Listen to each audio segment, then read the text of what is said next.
We're just going to be doing some quick matrix multiplication. We're going to be using 3 by 2, 3 by 3 matrices as the example. So we have matrix 1, here on the left, and we have matrix 2 on the right here. So the way we're going to be doing this is to do any type of matrix multiplication, you have to do row times column. So you take the rows of the first matrix and you multiply by the columns of the second matrix.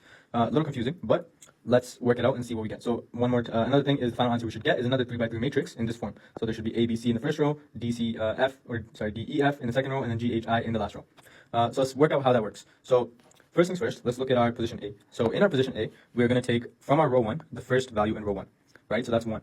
That's 1. And then we're going to multiply that with the first value in column 1. So that's 0. 1 times 0, right? And then you're going to add it, right? You're going to add it to the second value in row 1 multiplied by the second value in column 1. And then you're going to add it again to the third value in row 1 times the third value in column 1. And all of that, so the final answer for that entire addition is your position A, right?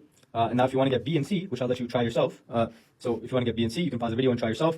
The way you get that is you take the values in row 1 and you do the same with column 2 and column 3. So as you probably guessed already, column 2 is equivalent to your B position, column 3 is equivalent to your C position. So if you want to get your B position, for example, you're going to multiply every value in row 1 times every value in column 2 and then add them together. If you want to get your C position, you're going to multiply every value in row 1 by every value in column 3 and then add them together.